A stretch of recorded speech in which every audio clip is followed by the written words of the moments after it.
Test, test, 1, 2, 3, test. Test, test, 1, 2, 3, test. Good. We're good to go. All right, right.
Leave it alone, Bridget.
We're live on YouTube TV as well as YouTube.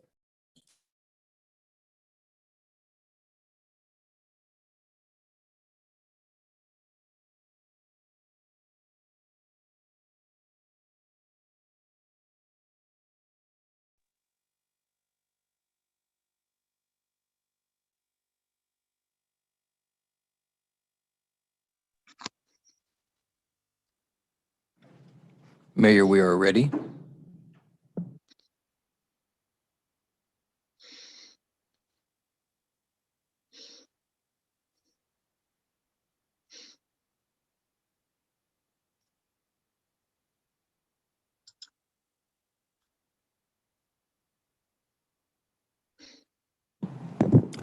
Good afternoon.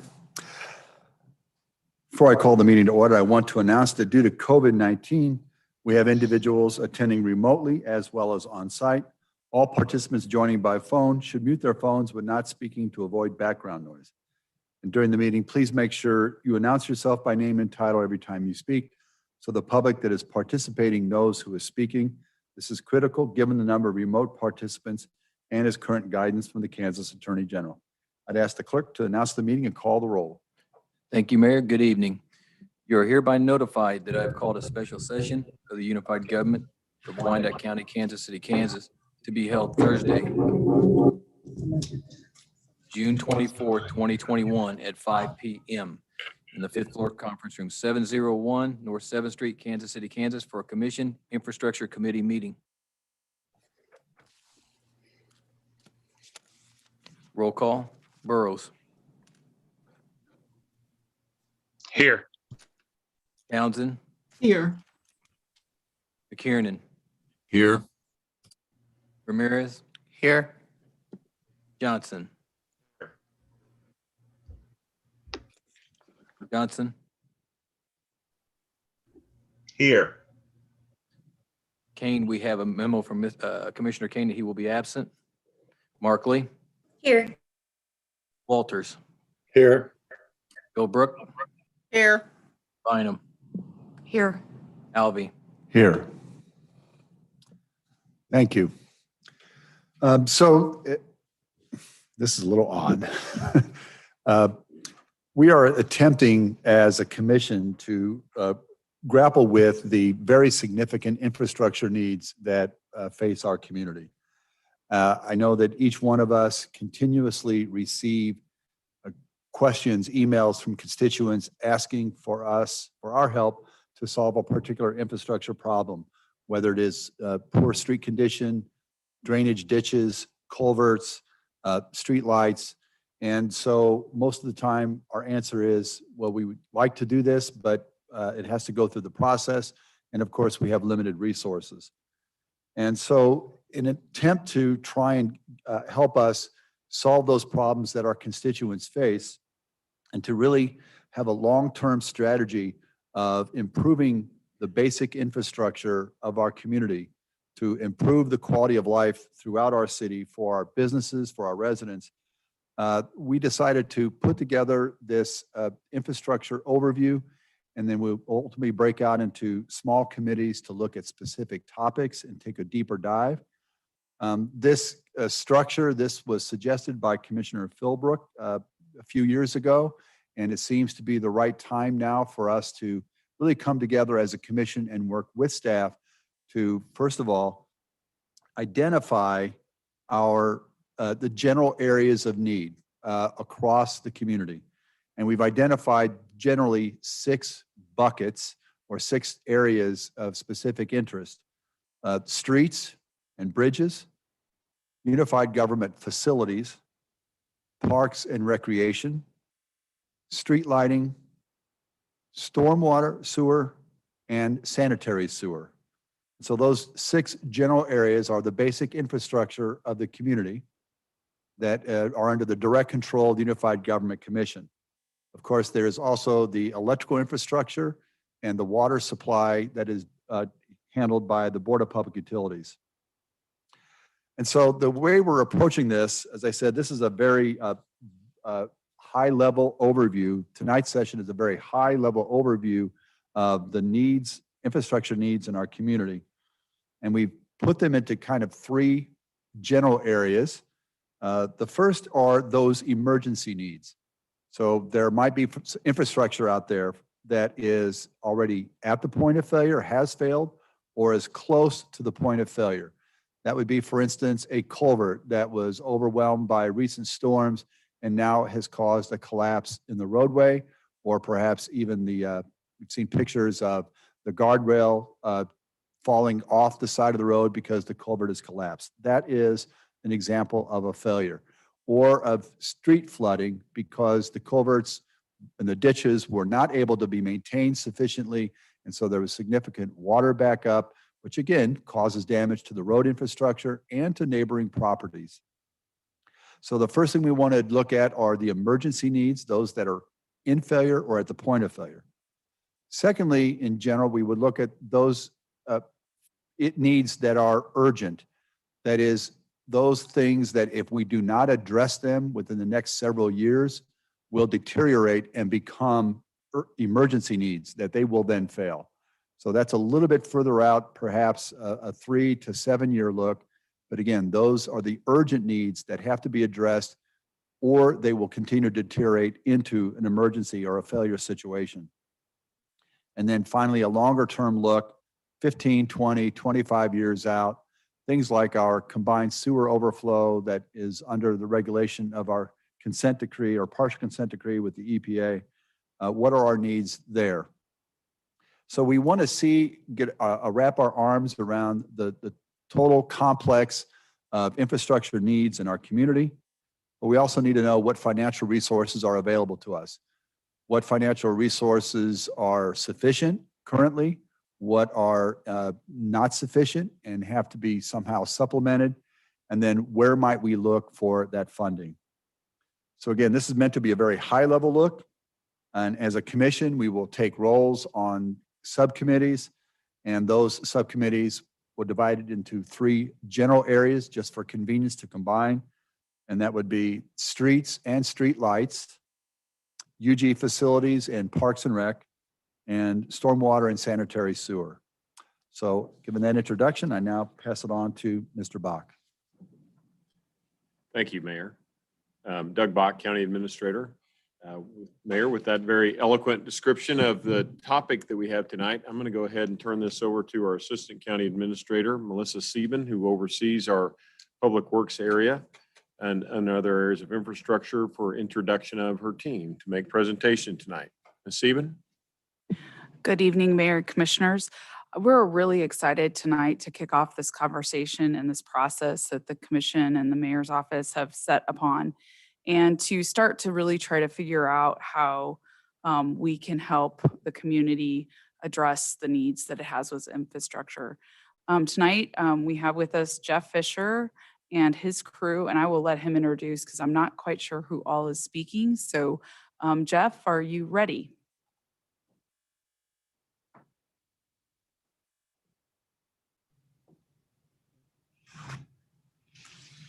Thank you, Melissa. I will make quick introductions and then need those staff to be made presenters. I have David Reno, Public Works, Public Information Officer, and then Robbie Anderson, our Asset Manager, and also Angel Obert from Parks and Recreation. If they could be made presenters, that'd be great. Thank you. And we also have staff from Public Works on standby joining us in case later on they need to participate. But at least they'll be here to listen because they will be involved helping Public Works and the elected body in those subcommittees. As stated already, this is exciting. This is a big challenge ahead of us. The steering committee, we believe, will be very helpful in developing strategies, and so our Public Works team and Parks and Rec is ready to go. This is a result of a lot of work from staff, 3 years of data collection, evaluating that data to see what is that story it's telling us, and then sharing that with the commission, and then the commission's listening and engaging this problem. Very exciting. I believe we have a good chance, the UG, to be uncommon in the world of local government and really use this initiative to actually change the trajectory of this community in a meaningful way regarding infrastructure. Public infrastructure, streets, bridges, buildings, sewer, water, et cetera. It's the foundation of a civil society and a quality of life for a community. It's necessary for economic vitality. Without dependable and reliable infrastructure, a community cannot thrive. It cannot be enduring. Next slide, please. A little story here. A couple months ago, the Public Works team was working on things that required our strategic plan, and we were referencing that plan and the vision in our vision statement at the time, and we realized that our vision statement did not fit, and it did not fit us. It did not fit the circumstances we're working in. And so after some discussion, we're real excited about our new vision statement. It's positive and it's urgent and it fits the circumstances. And so this will be our vision, our motto. This is what we rally around to do the work that the community expects from us. So excited about that. Next slide. Of course, much of the community's infrastructure is decades old, some over 100 years old. These assets require constant maintenance every year. The name of the game in our business is invest wisely in a way that gets the most out of that infrastructure. Next slide. In order to be most meaningful, I am suggesting the committees think deeply and broadly. We'll take whatever time is necessary to understand the issues so that we have a solid short-term and long-term set of strategies in the end. I would also suggest we think with outcomes in mind so that strategies are properly prioritized. Next slide, please. Enterprise funds, the wastewater fund, stormwater fund are functionally different from the other buckets that we're going to be discussing. Wastewater, as was mentioned, it's a very mature program. The needs are being funded. There is a plan. There is a consent decree. Stormwater, however, as we know it, the needs are far greater than the funding. We're well aware of that. And I know we still have work to do there. And staff's prepared tentatively to make a presentation on July 15th to talk more about stormwater. Next slide. These are programs here that are competing with each other and competing with other programs within the general fund and competing for the same dollars. So this is the bulk of the challenge, I think. Next slide. Now Angel Obert's going to join us and quickly highlight the issues of the Parks and Rec Department. Thank you, Jeff. And similar to Jeff and what his team has been doing, I know our Parks and Recreation, we began doing the research back in 2017 through the master plan process. And I know we have been presenting that information, but you'll see the 3 buckets here that we've presented before. It's important to know that these 3 buckets are also ranked. They were ranked very highly from the community from the 2017 master plan. Each one of these 3 buckets being in the top 5 of the community's priority needs.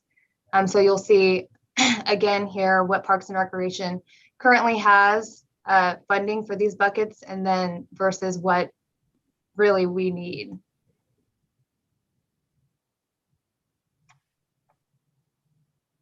Thank you, Angel. In the last discussion a few months ago, I described the infrastructure situation as a crisis. Believe me, I thought long and hard before I made that statement. Fact is, the community is experiencing deteriorating and failing infrastructure at a faster and faster pace. There's no doubt the UG is becoming more systematic and strategic about services it provides. Been a lot of great work there. There's a lot of work to do. Next slide. Street maintenance continues to be the public's #1 priority in citizen surveys, I believe, for the last 3 cycles. And I think we'd all agree it's warranted. our street system is deteriorating faster than we can keep up with it. Our average pavement condition index rating is around a 53 right now. We're getting ready to update that this year. And that's out of a scale of 0 to 100, a 53. We've identified the goal to be 65, and that doesn't seem like a big difference, but that takes millions more per year, every year for quite a while to get to that goal. In fact, we've been stating 20 plus million a year for streets. If we continue to invest at the same rate that we currently are, and within the decade, the system will be made up primarily of poor and failed streets. The stormwater system is a similar trajectory as the street system. And they are very closely linked, as we talked about before. And if we continue to invest in the stormwater system as we currently are, the same thing will happen in streets. Within 10 years, the system will be largely poor and fail. Next slide. Dave Reno is going to highlight some of the new strategies and ongoing strategies and some future strategies to support the committee's work ahead of us. Thank you, Jeff. Dave Reno, Public Works' Community Engagement Officer. So as a team, strategies play an important part in the work that we do, and they have helped us deliver better service to the community. Strategies are also consistent with our vision. We can and we must. Strategies help us move things forward, and they help us do so in a positive manner. So I'm going to run through some of the strategies we've deployed over the past several years and a few more that we're working to put into action now. As Jeff called out, we have serious challenges before us, both on the streets and bridges fronts, but we are beginning to understand these challenges more fully, and we're approaching them in new ways. So IMS data collection combined with geographic clustering has helped us establish a predictable and repeatable street maintenance cycle that stretches dollars further while simultaneously reducing the construction burden residents and contractors feel. Data analysis of our own bridge inventory is helping us prioritize repairs, and we do that based on need while also identifying those assets that the community may no longer need. Fleet's another important area where we've made great progress. Their enterprise vehicle lease program, it capitalizes on public sector buying power and municipal discounting to obtain, use, and build equity in vehicles that saves taxpayers money through reinvestment. We've also taken a greater interest in our public buildings.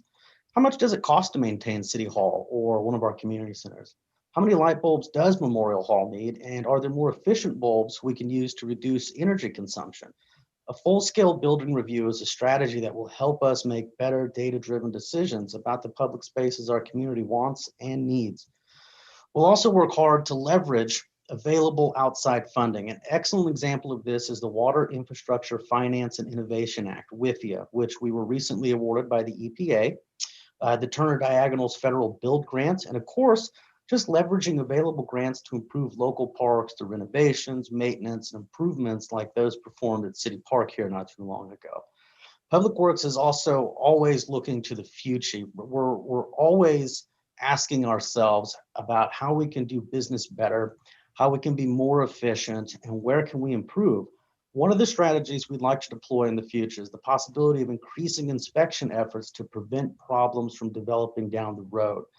And thinking about what may happen down the road really is something that we're obviously very interested in. As Jeff mentioned, having a strong vision helps us craft our mission. It helps guide our activities, and it inspires us not just to think outside of the box, but to think about multiple boxes and how they're related to one another. As we've continued to work through our challenges, it really has become increasingly clear that asset management is the tool that helps us think about multiple boxes and how they're related to each other.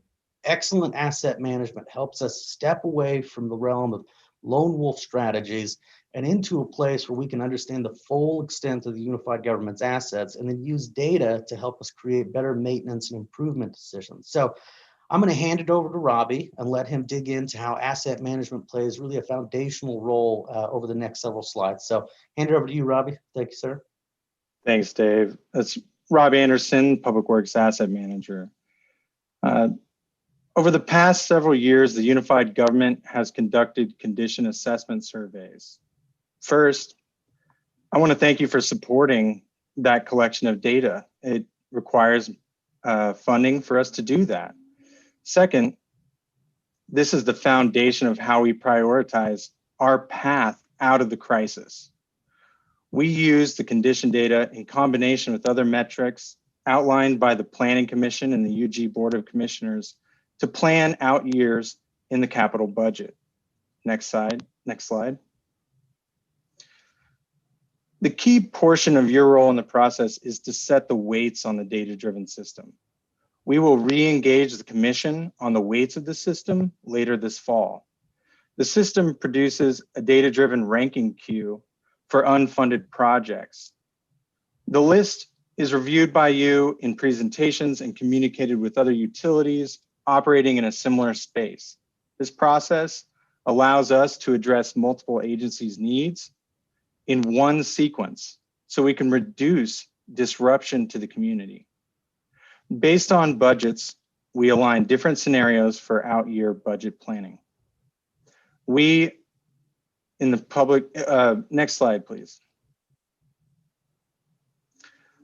We in Public Works hear the community's concerns. We too believe in producing quality of life for our citizens and businesses. Considering current funding levels, the need to select projects that produce commission goals is amplified.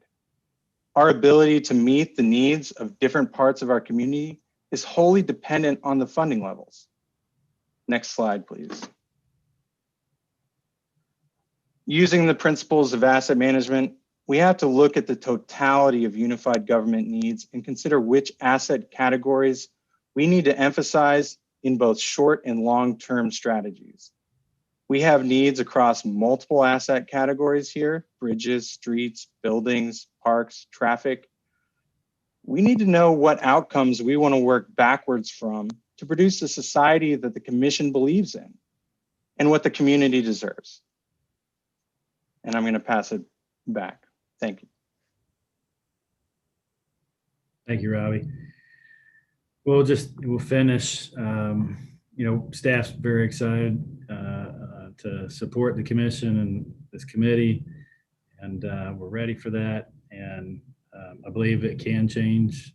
It can be really effective and instrumental in changing the trajectory of this community regarding its infrastructure. And so we're ready to go. We did make this presentation relatively short and simple, knowing we had a couple hours if needed, and wanted to leave that time for the commission to ask us questions or have that dialogue that whatever you believe we need. So we'll pass it back to the mayor and county administrator, and happy to entertain questions. Mayor, that does conclude our presentation, and we are happy to stand and kind of work through what the expectations of the commission are as you go into your committee structure. And that way we can work through some of those issues and prepare information in advance as we come into that. Thank you. Thank you, Jeff. Thank you, staff, for all of that. I'm open for questions from the commission. Again, what we're doing is trying to prepare for us to go into subcommittees to really do a deeper dive into these areas. I think one of the things certainly I'm going to be expecting going into committee is what are the current funding sources that are generating the revenues to fund whatever we're doing, how much more would be needed, and then what are opportunities for additional funding. So for instance, Jeff, you mentioned the Water Infrastructure Financing Innovation Act, right? And that comes to the EPA. I know there are certain requirements for that. For instance, it only funds up to 49% of the build. It also requires that we have a dedicated revenue stream to pay off those bonds over time, but it's very favorable terms to us from the federal government. I think it's the treasury rate, I think is what is is how they determine that. But if you could just describe, for instance, the WIFIA and how that will work for us on our stormwater. Sure. Yeah, it was exciting news to find out UG was approved for that program, and You're right. It is a very low interest loan program. You're also right that it does require that dedicated revenue source, or in this case, the stormwater rate structure needs to be needs to support that and be sustainable. And then, so, you know, it's a 49%, 51% match from the local government, and allows us a lot of latitude to leverage other revenue streams, other needs, so that we get we can create the most impact on the area as we can. It also gives us a lot of time, up to 5 years, to start paying on that once the construction is over. So gives us a lot of flexibility, and there's a lot of advantages, and we believe we can get a lot more impact for the community than we normally would. Thank you. And so the comparison, you showed the contrast really between stormwater and wastewater. Wastewater is fully funded, and that is done because the wastewater fee is sufficient to generate the revenues to take care of those needs. And so when we go into committee, what we're going to be looking for, what I would be looking for anyway, is right now it is sufficient. Long term, do we have the structure in place to continue to maintain that infrastructure so it doesn't become urgent or fail?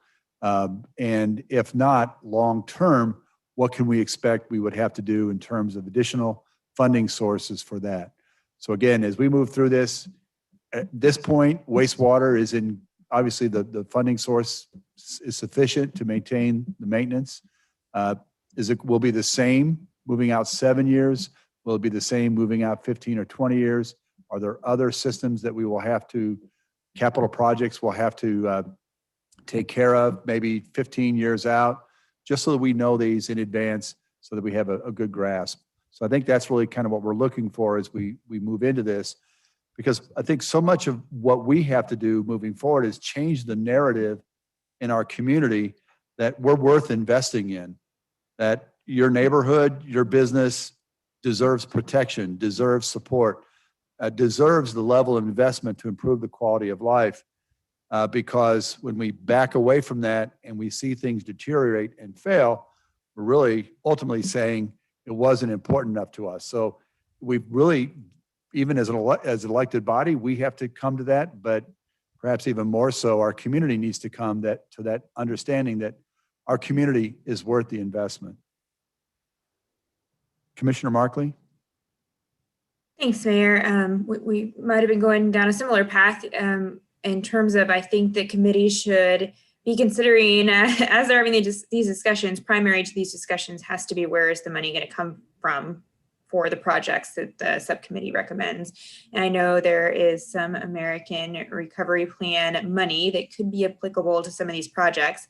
Every subcommittee could probably spend every single dime of the money that's available from that source. So obviously it's important that we balance those things, but whether that's the source or there's another source of funding, I think the subcommittee should be considering, what do we do today that has both a short-term and a long-term benefit? Because it's really easy to do a project today and say, that's done, yay, good us, we're awesome. But for each project, different types of projects have different types of long-term benefits as well. And some of those may be financial in terms of just freeing up future money for our use for other things.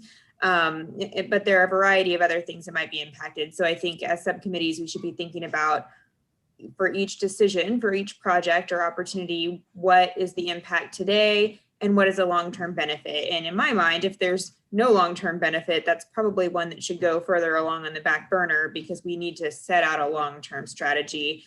And I think that's particularly critical with that American Recovery Plan money, for us to be able to say, we got this extra pocket of money. The reason we're going to use it on this project and not another one is because there's a long-term benefit that we can articulate. So just my thoughts. Thank you. Commissioner Bynum? Thanks, Mayor. I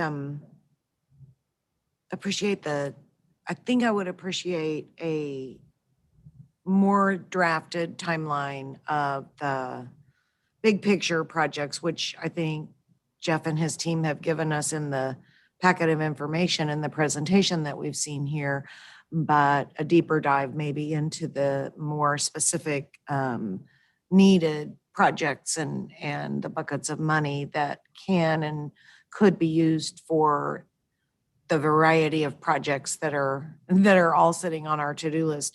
But I also think that identifying the tools that we have in the toolbox to use against these projects. For example, I feel like maybe we have more opportunities than we've seen in a long time to tackle some of the projects. So, and Mr. Fisher, you can correct me if I'm wrong, but I think we're going to see a remodel of the stormwater fee structure come forward soon. So obviously the goal there is to, number one, put more equity into that stormwater collection system, but obviously add additional dollars into the pot we use for stormwater. So I think that's going to come forward. The WIFIA opportunity with the very low interest is an opportunity we've not seen. And then the rescue plan, American Rescue Plan dollars that I think I would be surprised if we didn't already have consensus among the commission that, you know, a great majority of that money be spent on infrastructure. It's exciting actually to know that there might actually be some solutions at hand rather than just raise taxes or cut something else away so that we can do some of this needed infrastructure. So what I'm looking forward to with the subcommittee and the full commission as we move through our kind of parallel budget conversations is putting more structure around building out the plan. That's it. Thanks, Mayor. Thank you, Commissioner Ramirez. Thank you, Mr. Mayor. Thank you, Jeff, to you and your team for all that you do. It is a great feat for what you do currently. And I'm happy, and I thank you, Commissioner Philbrook, for reviving this, and Mr. Mayor for wanting to do this and bringing us together. I think Robbie said it perfectly. You know, we're either nearing or at the door of an infrastructure crisis. And so I think it's incumbent of us to work together as a commission and do what we can. And also to the community, be patient with us, work with us. We all want the same goal. And so we will get there if we can work together. And I'm excited that we're doing this because I know, especially in my district, and I'm sure in all districts, infrastructure is the number one issue I hear a lot. I may talk to a constituent and it may be a completely different issue, but towards the end of the conversation, oh, but there's this problem with the street, or there's this problem with the sewer. So it always comes back around to infrastructure, no matter what issue they may have. So I'm happy and excited that we are doing this, and we're doing a deep dive into this issue, because we can continue developing, we can continue building houses, bringing entertainment to this county, but if we don't have a suitable infrastructure, no one's going to want to come to Wyandotte County. So I'm excited. I can't wait to get to work and for us to finally have a long-term plan of A to B. It may not be a straight A to B, but we will get there somehow. Thank you. Thank you, Commissioner Philbrook. For me, I believe that, and for probably everybody on this commission, the timing is perfect because now we at least have the data, so our decisions can be made with that data that has been collected. Up till recently, we didn't have specific data that we could rely on. Sometimes it was guessing. And so now we do have the data, and we can look at the monies to see where they're coming from, where they can come from, and then work as a team, because that's exactly what it's going to take to bring us out of this. It's going to take a lot of work and it's not going to happen overnight. And so as Commissioner Ramirez says, be patient with us because we have a lot of work to do. And I think it's going to, some of us realize it's going to be a lot more hours, talking about this and studying it. And I think everybody on this commission is ready to jump into this and try to get something accomplished. Because that's one of the reasons I think most of us ran for office, was to help our community. So thank you so much for administration, Doug Bach, and Jeff Fisher, for getting these things in place, and for our mayor moving this forward, and everybody on the commission willing to work, and all of our team. So I just had to say that it's been a long time coming, but it finally came. And I just don't know what to say. This is wonderful. I just, we can really start working on this, and we can all own what happens to our city. Thanks. Commissioner Burrows.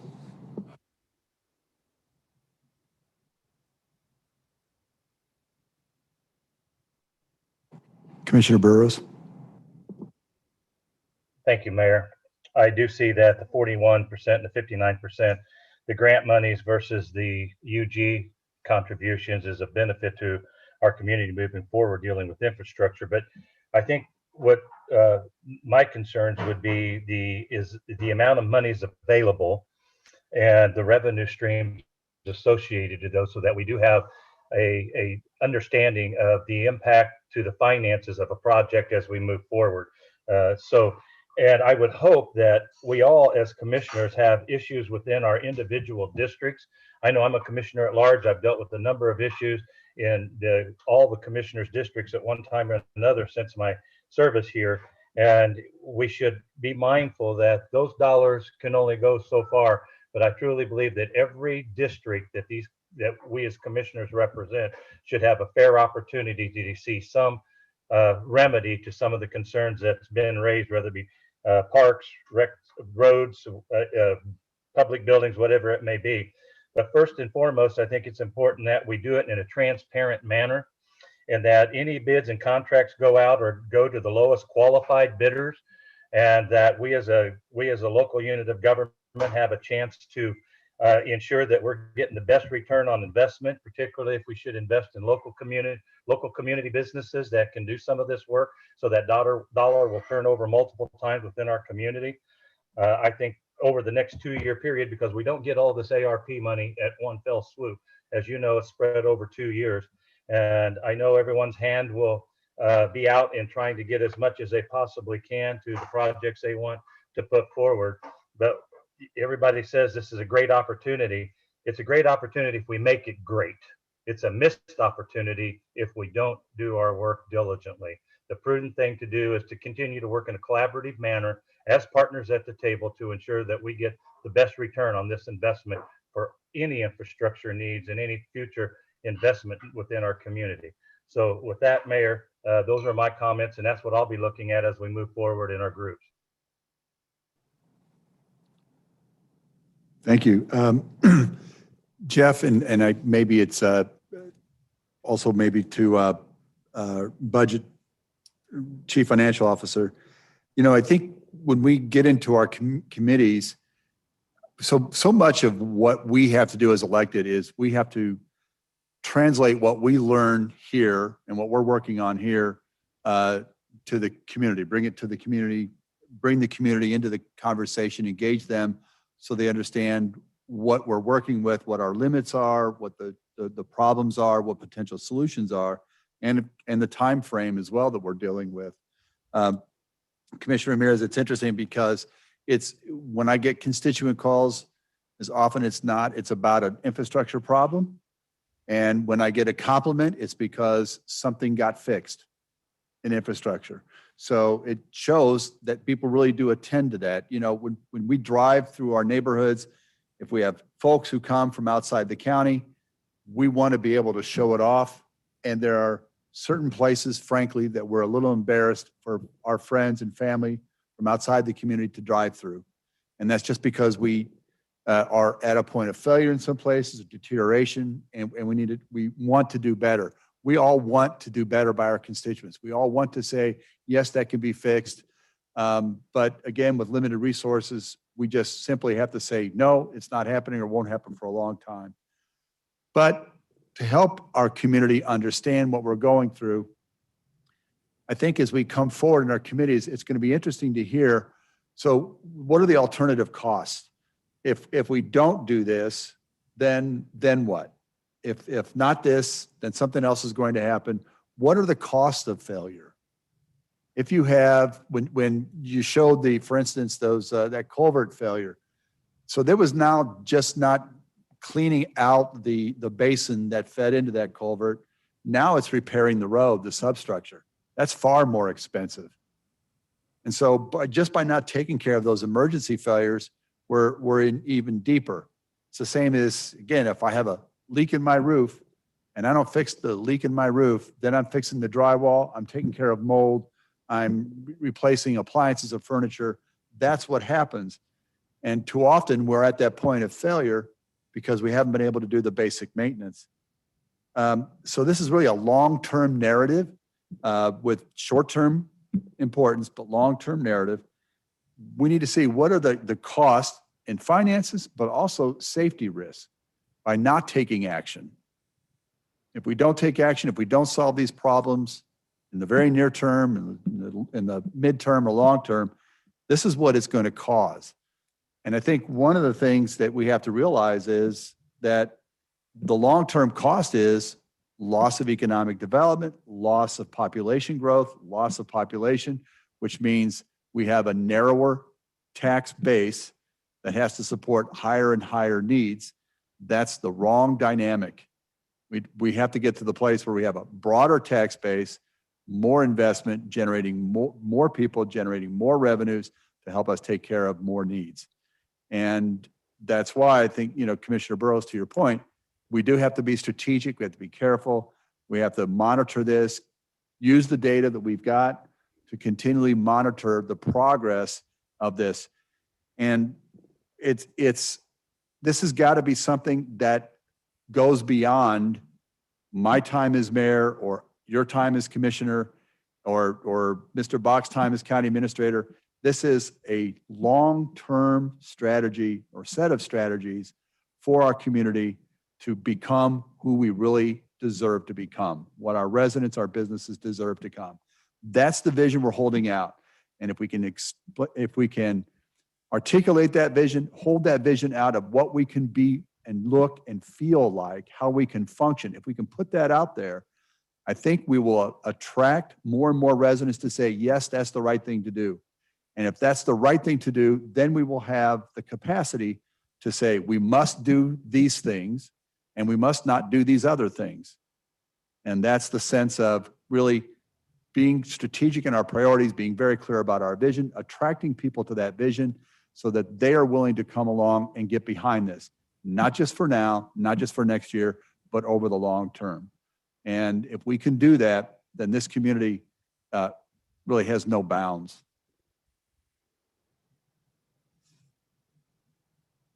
Any other comments or questions from the commission? Anything else that the commission would like to see from the staff who's going to report to our small committees? Specific questions, topics that you'd like to see explored?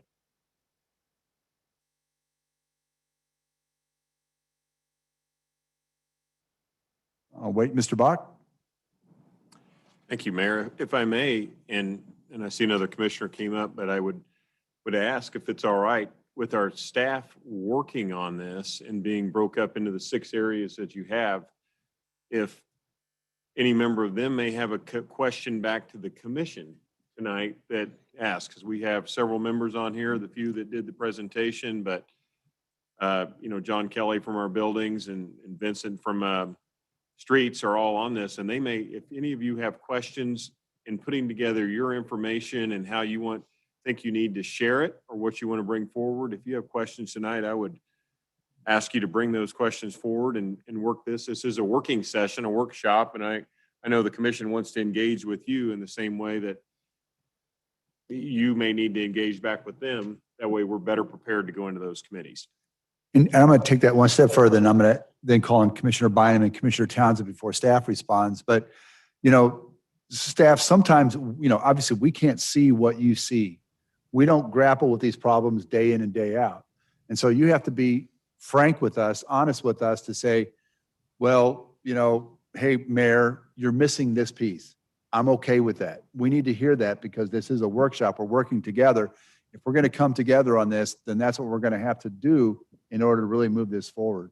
So if we're missing something, if there's something we need to be looking at that you need us to do, we need to hear that, again, in a collaborative, cooperative way. The commission is here to support you in your efforts so that together we can provide our residents and businesses with what they need. Commissioner Bynum? Thank you, Mayor. I just wondered if now was an appropriate time for the commission to be weighing in on thoughts on the rescue plan presentation that we were given.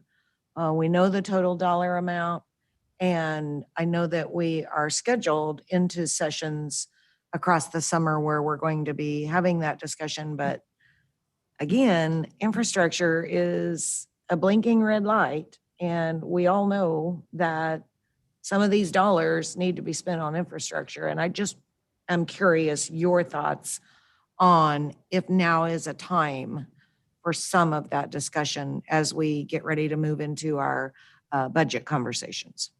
So in just from my perspective, it would seem to me that it would be preferable to go to our deeper dive in the committees, and then we would have more specific questions and concerns and recommendations.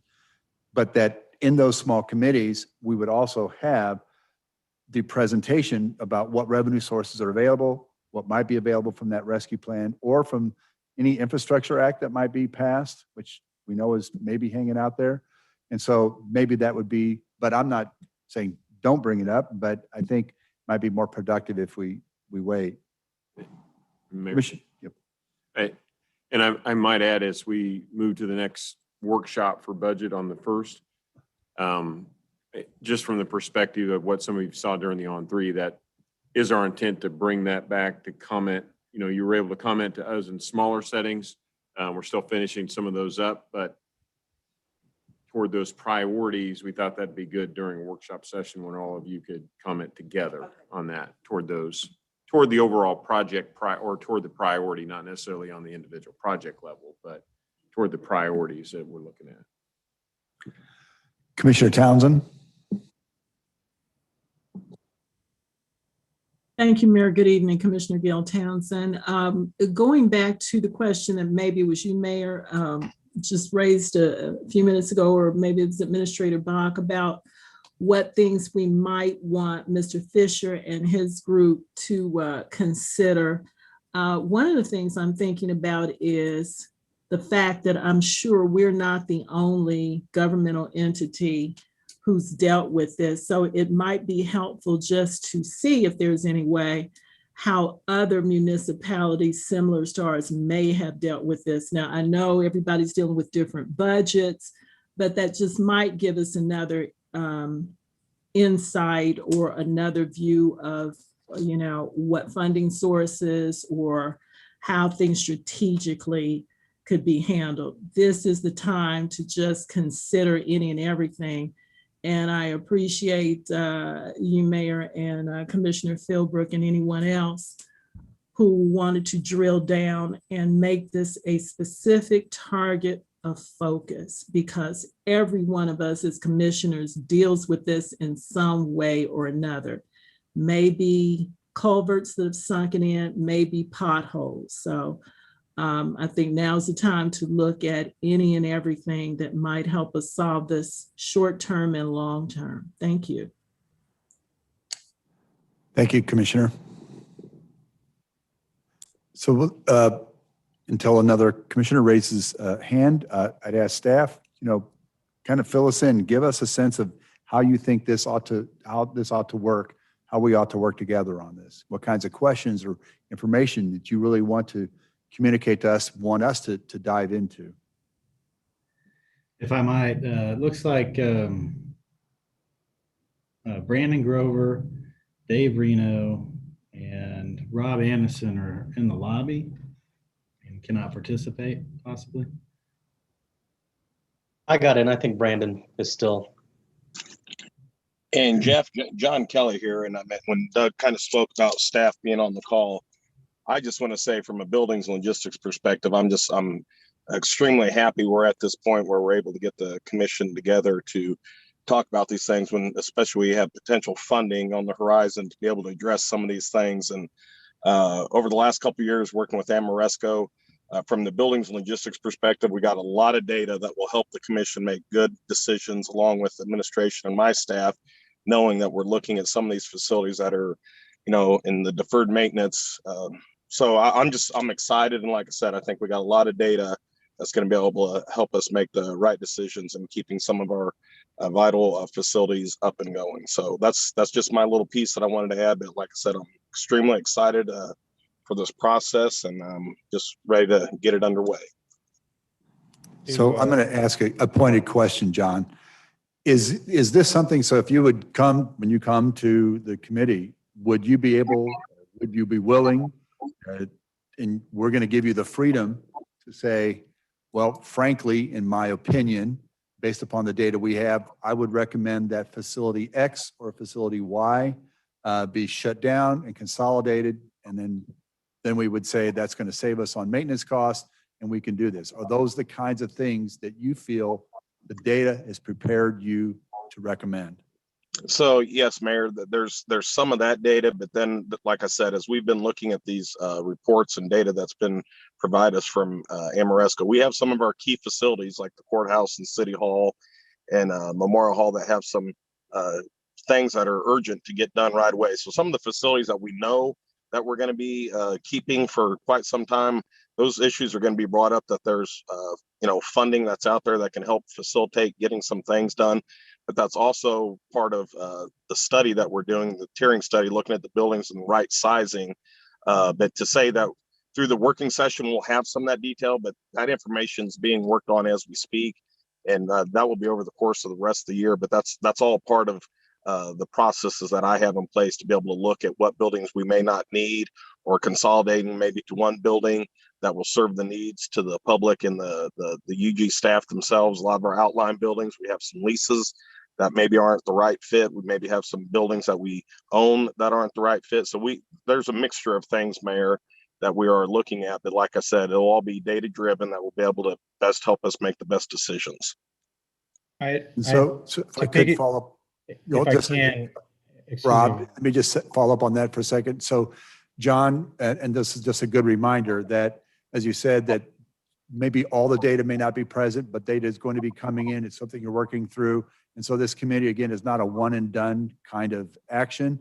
It's over the longer term, and that we need to be patient for the data to come in so we can make the right decisions.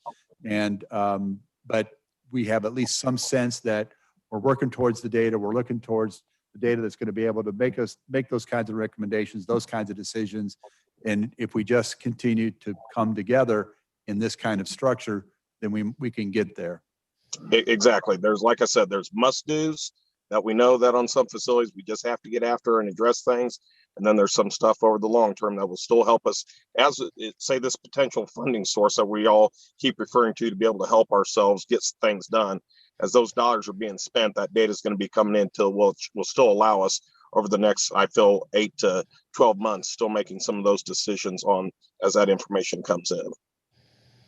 Thank you. I just want to add that the other thing that the data allows us to do is to envision what buildings of the future should look like. Things like elevators that are annual expense items that tax the UG tax revenue structure to the point where we can't move funds around. We should envision that data as driving the next type of city hall, right?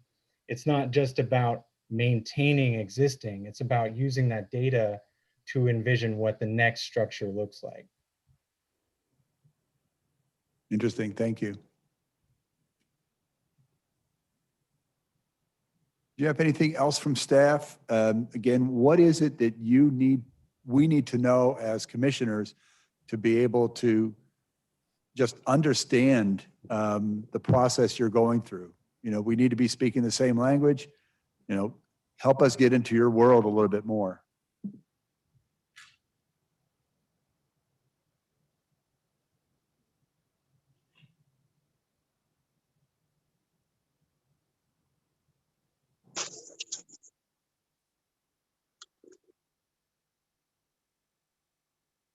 Jeff, if you're talking, you're muted. And if you're not talking, I didn't know you were talking specifically to me, Mayor. I was waiting for other staff to jump in. I guess, I just, I don't know that I have anything for you on that. I think to your point, one of the points you made, we want to be bold and think big, and I guess I would suggest, leave no stone unturned. And, I don't know if initially maybe there be some ground rules that this commission wants to operate under, or maybe there's those kind of sacred as the commission doesn't want to touch, or that. So I think those are discussions that might be helpful in the beginning to set the tone for the rest of the committee's work. okay. Commissioner Philbrook. Well, Jeff, thanks for that suggestion. I have two words in mind. One is candid and the other one is kind. That while we're working together, that we all be candid about what's going on. Doesn't mean what we say, we know exactly what's happening, but if we don't ask and if we don't make it clear that it is a concern, then how can we address it? And then the other is being kind to each other, because we have to respect each other for knowledge and the fact that we're all here because we do care. And so those are the two basic rules I think we need to have. And I think we could build off of that, but that's the beginning for me. Commissioner Ramirez. Thank you, Mr. Mayor. Commissioner Philbrook, you took the first your first point out of what I was thinking. That's to staff. Be frank with us, as as the mayor said when he was asking Mr. Kelly about the facilities. If you have recommendations, if you have thoughts, give them to us. Don't hold back. Give them to us, so that, because then that creates a more broader conversation we can have, a more specific and more broader, but then it could help us get specific. So bring recommendations, bring your thoughts, be candid, be frank with us, because we want that to be with you as well. So that, because if we don't have that, we're not going to get the best long-term plan that we could have. Thank you. Commissioner Johnson. Thank you, Mayor, and thank you, Doug and Jeff and your staff for this presentation. I think I heard this somewhere along in the presentation, but I think it would be good to just double down on the fact that as we're moving forward, the concept and the reality of equity needs to be ever present in what we do. So not only present in the conversation, but as we move things forward and are actually applying these and expending funds, we need to make sure that the community recognizes that equity is part of how we are making decisions and applying funds to the betterment of our community. And so I think I already heard that somewhere, but I think if I would say anything, that we need to make sure that that word equity and inclusive, tying back to what we were talking about, even as we were talking about training, that concept, those concepts are evident and clear as we are moving forward with this. So thank you for this opportunity. Thank you, Mr. Bach. Thank you, Mayor. Doug Bach. I would just add to that per the commission's request. We have built a structure of commission tours to go out through the community. I think we have those almost finalized at this point.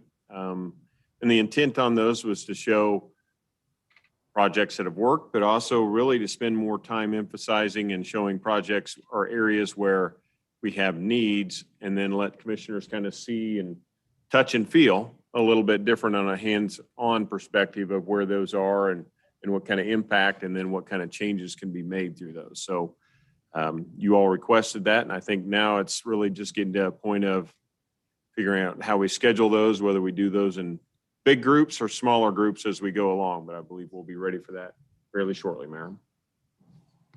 Mrs. Stephen?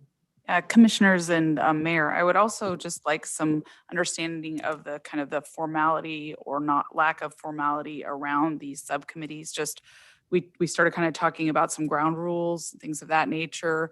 Sort of how do we want to facilitate this?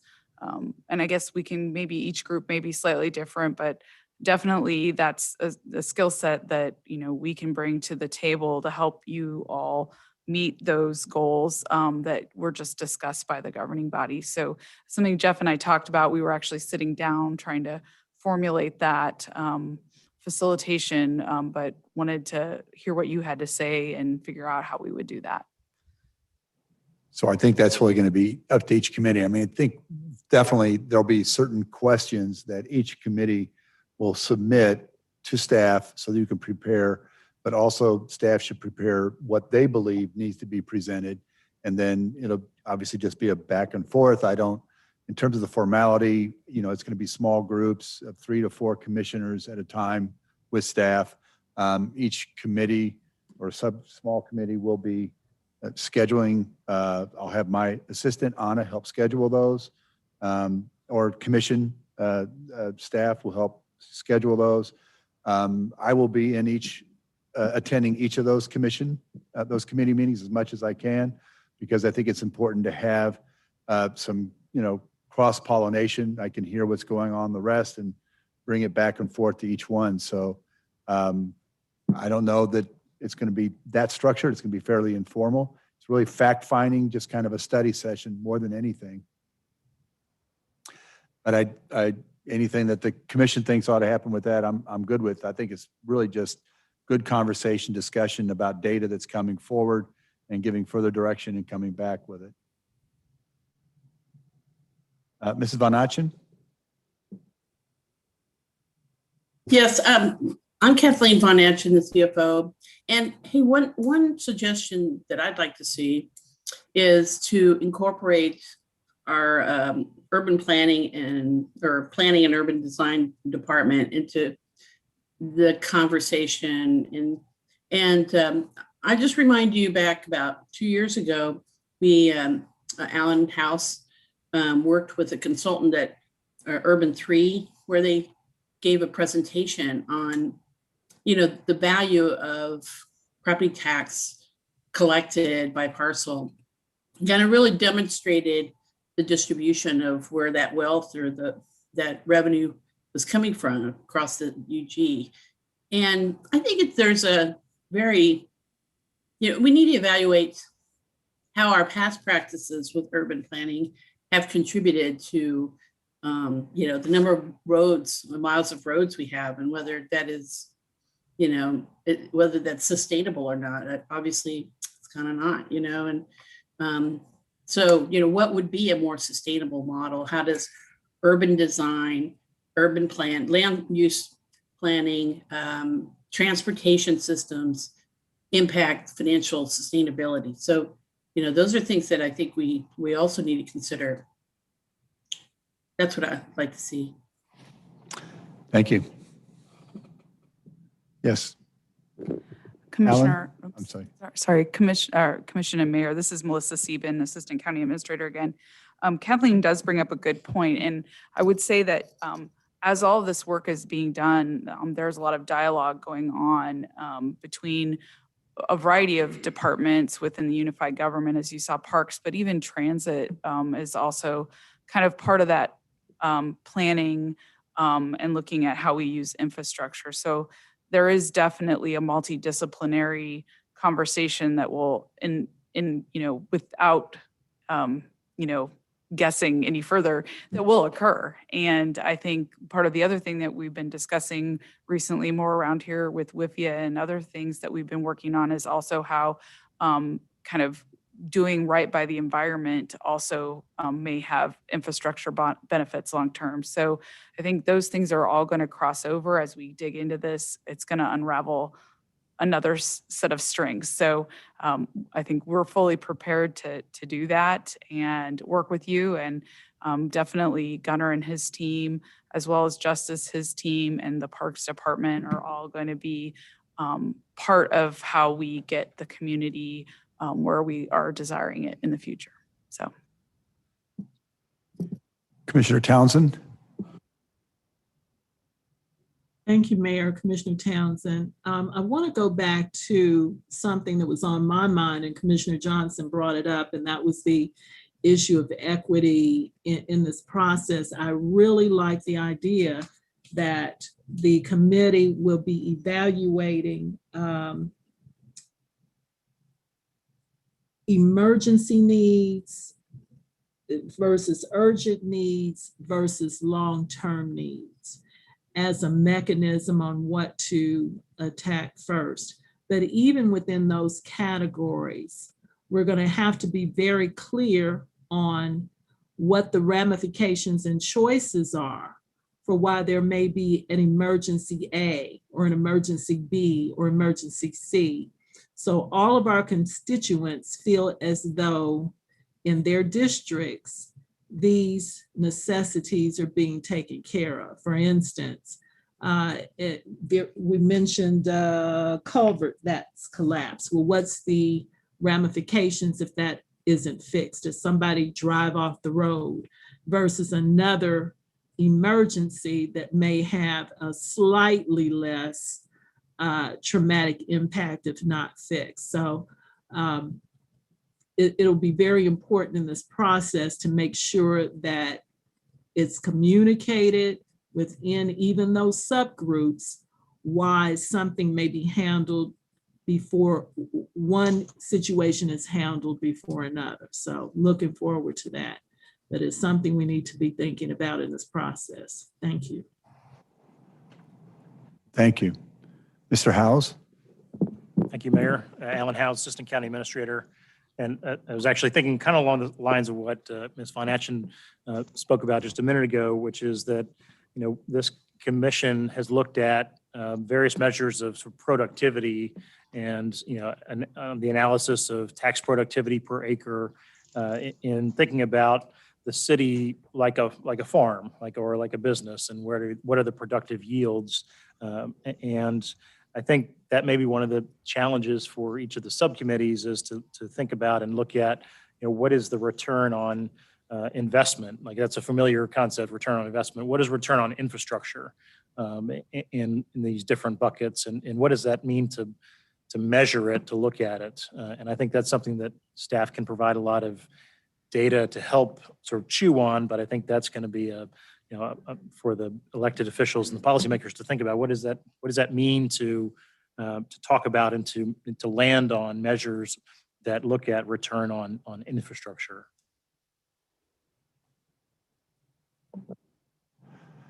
Well, thank you. If there are any final questions or comments?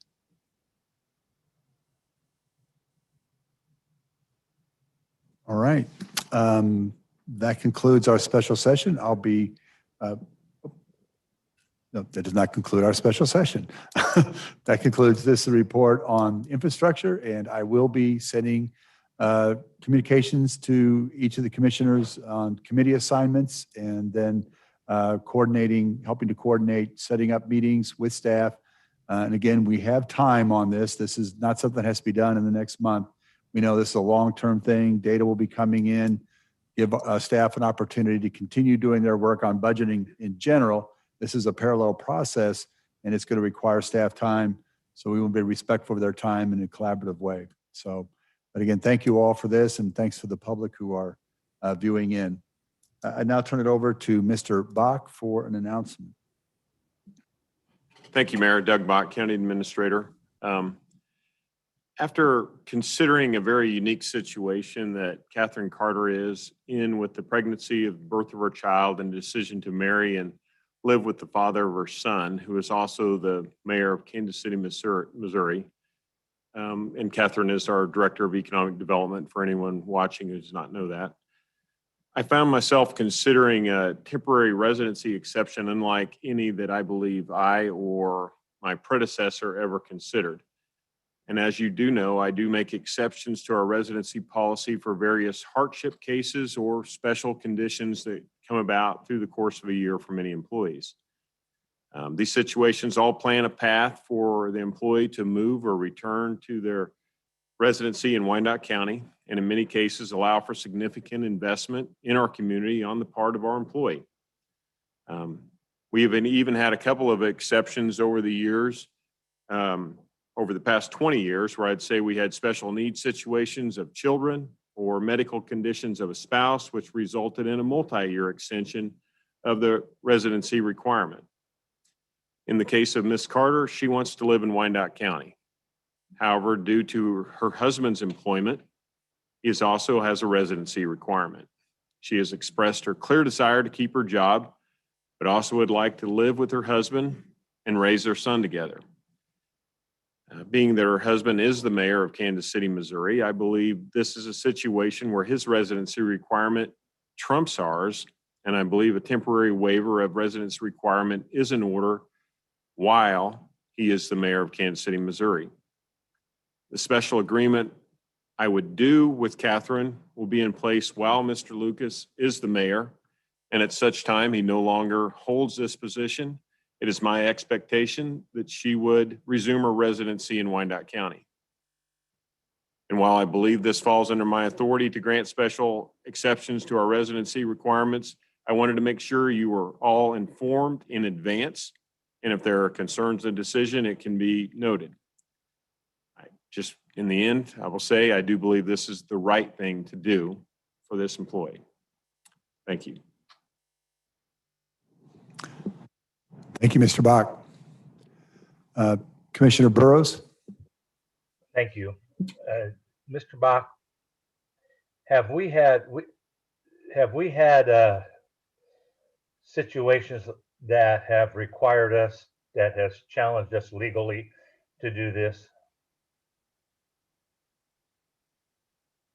with other employees? We have had legal challenges in the past when we have terminated employee for failure to comply with residency.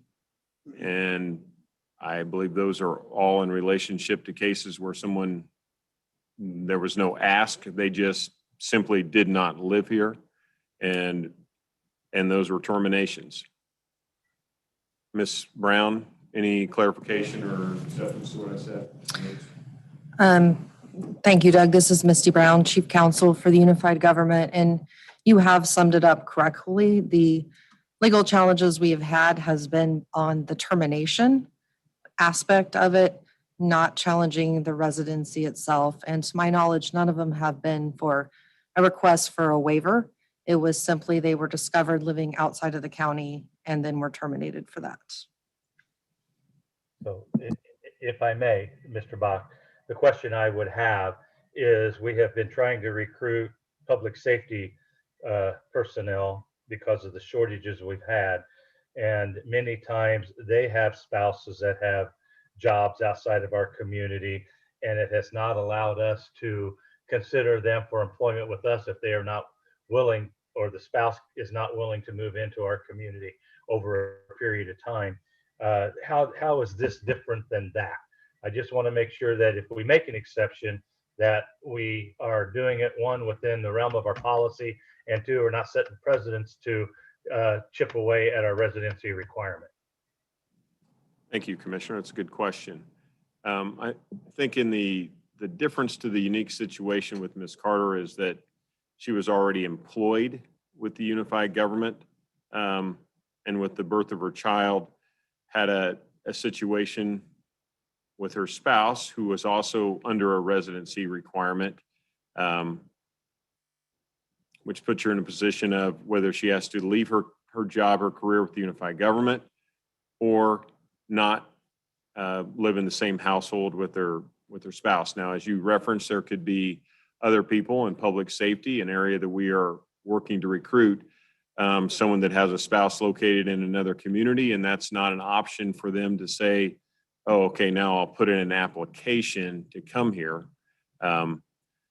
Little bit difference in the sense that one was pre-existing employment and the relationship that came to play versus somebody that was not before. I think there are things that we could consider in the future regarding our policy that could be based on maybe reciprocation to other jurisdictions that have residency requirements, but that's not what I'm seeking tonight. I'm seeking it, that would be more of a policy change in general. And maybe those are things that could be discussed in the future. And Mr. Bach, thank you again, Commissioner Burrows. First and foremost, I want to say how much I've had respect I have for Ms. Carter and having the opportunity to work with her these last 3 years on economic development and watch her grow in this job. She's a valued asset. So by no means are my questions geared towards anything other than to ensure that as we move forward on this, and should you deem this necessary and the commission supported, then I just hope that as we move forward with additional personnel, that we don't start seeing an exodus by spouses who may have a requirement in another community that requires them to, one, leave our community and go live with another spouse.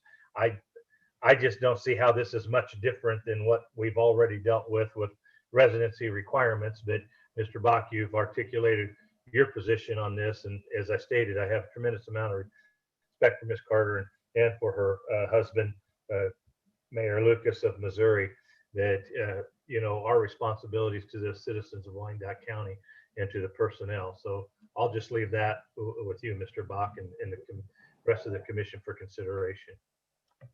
Commissioner Bynum. Thank you, Mayor. Mr. Bach, I just wanted to express support for the policy decision that you're making here. We have a professional employee who's, I think we can all agree, is performing at a very high level. In 2020, we were not only experiencing a pandemic, but our employee was instrumental in bringing our county to near record levels of capital investment. And historically, we have examples of allowances being made for other unified government employees.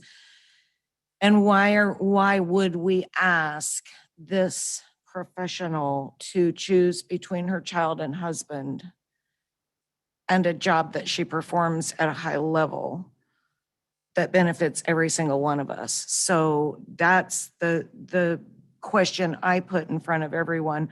It's a highly unique situation. It's a spouse who absolutely cannot move.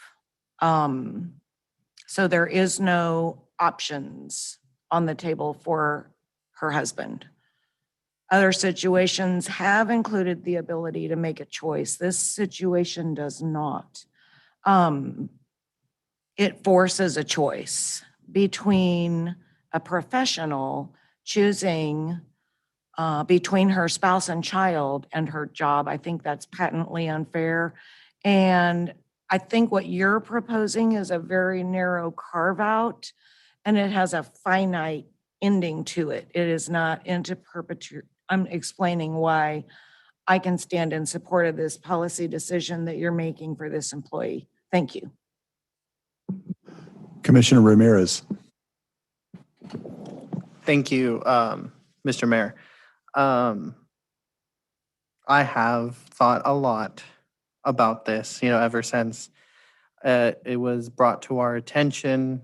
The residency requirement has always been an issue that has been around in our community. I know when I was originally in the beginning campaigning, it was an issue that I heard a lot from people, people for it, people against it. And I'm still within myself trying to figure out where I stand on it. I at this point, I know where I stand. I when Mr. Bach presented the possibility of him granting the exemption, I was not in support of it because, you know, the majority of our community, based on the community survey, it supports the residency requirement. But knowing and hearing tonight that it is a temporary exemption, and as Commissioner Bynum had said, there is a finite end. Oh, it's based and tied to her husband, Mayor Lucas's term as mayor. The one question I have for Mr. Bach, is it tied to just this, his current term? Or if he, what happens if he were to rerun for mayor? Would that spill over into his next term as well? I feel like I feel like it's tied to his, while he is in office as the mayor of KCMO. So I believe they're limited in terms over there. So they would only have one additional term that he could run for, and then that would be it. It would not be tied to any other elected positions he may choose to hold. It would just be specifically about this job.